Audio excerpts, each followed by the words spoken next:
Apple akhirnya merilis MacBook paling murah yang pernah mereka buat. Namanya MacBook Neo dan harganya mulai sekitar 10 jutaan rupiah. Pertanyaannya, apakah ini benar-benar MacBook murah yang worth it dibeli atau justru banyak komprominya? Di video ini kita bakal bahas spesifikasi, keunggulan, kekurangan, harga, dan apakah MacBook Neo layak dibeli atau tidak. Pertama, kita bahas dulu spesifikasinya. MacBook Neo hadir dengan layar 13 inci Liquid Retina dengan resolusi sekitar 2408 x 1506 pixel dan brightness sampai 500 nits. Jadi tampilannya tetap tajam seperti MacBook pada umumnya. Laptop ini ditenagai oleh chip Apple A18 Pro, yaitu chip yang sebelumnya dipakai di iPhone kelas flagship.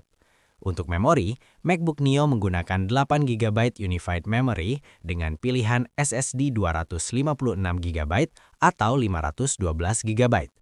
Laptop ini juga memiliki dua port USB-C, headphone jack, kamera 1080p FaceTime, Magic Keyboard dan trackpad, baterai life sampai sekitar 16 jam pemakaian video.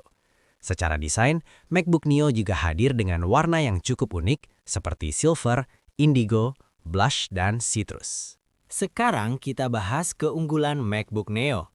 Yang pertama tentu saja harganya. MacBook Neo dijual mulai $599 atau sekitar 10 jutaan rupiah, menjadikannya MacBook paling murah yang pernah dirilis Apple. Untuk kuliah, browsing, editing ringan, coding basic, dan aplikasi produktivitas. Keunggulan ketiga adalah baterai life yang panjang. Apple mengklaim laptop ini bisa bertahan hingga 16 jam pemutaran video.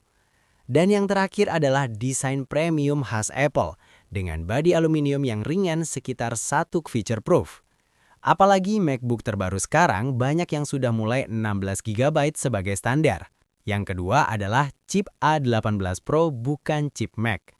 MacBook Neo menggunakan chip A18 Pro yang sebenarnya chip iPhone, bukan chip seri M seperti MacBook Air atau Pro. Artinya, performa multicore lebih lemah, tidak sekuat M series untuk editing, rendering, atau coding berat, lebih cocok untuk tugas ringan seperti browsing dan office. Yang ketiga, port sangat terbatas. Laptop ini hanya memiliki dua port USB-C. Yang lebih parah, hanya satu port yang USB 3 cepat, satunya lagi hanya USB 2 yang lebih lambat. Jadi kalau kamu colok charger, colok SSD, colok monitor, bisa langsung kehabisan port. Yang keempat, tidak ada MagSafe Charging. Laptop ini tidak punya MagSafe Charging. Artinya, charger pakai USB-C biasa. Kalau kabel tersenggol bisa bikin laptop jatuh. Padahal, MagSafe adalah salah satu fitur keamanan favorit di MacBook. Yang kelima, keyboard tidak ada lampu atau backlit. Ini salah satu downgrade yang cukup terasa.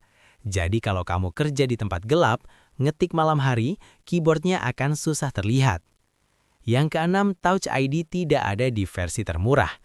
Pada model 256 GB, Apple bahkan tidak menyertakan Touch ID.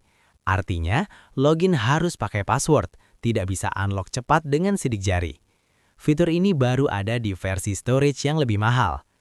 Yang ketujuh, layar kehilangan beberapa fitur premium. Walaupun tetap disebut Liquid Retina, layarnya kehilangan beberapa fitur penting. Yang tidak ada White Color P3, True Tone, dan sensor cahaya otomatis. Jadi warna layarnya tidak seakurat MacBook Air. Yang kedelapan, hanya support satu monitor eksternal. MacBook Neo hanya terhubung ke satu monitor eksternal maksimal 4K 60Hz. Buat pengguna profesional yang biasa pakai dual monitor, ini cukup membatasi. Yang kesembilan, MacBook ini hanya disertai charger 20 watt dan tidak mendukung fast charging. Akibatnya, pengisian baterai lebih lama dibanding MacBook Air. Singkatnya, Apple memang sengaja memotong banyak fitur kecil supaya harga MacBook Neo bisa turun sampai sekitar $599 atau sekitar 10 jutaan rupiah, menjadikannya MacBook paling murah yang pernah dirilis Apple. Jadi, MacBook Neo cocok untuk pelajar, mahasiswa akhir, dan office working, tapi kurang cocok untuk creator, editor, atau pekerjaan berat.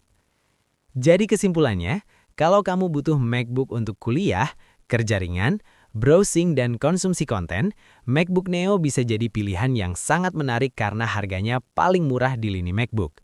Tapi kalau kamu butuh performa tinggi untuk editing video berat, desain profesional atau multitasking besar, mungkin MacBook Air M Series masih jauh lebih worth it. Jadi menurut kamu sendiri, MacBook Neo ini worth it atau tidak? Tulis pendapat kamu di kolom komentar ya.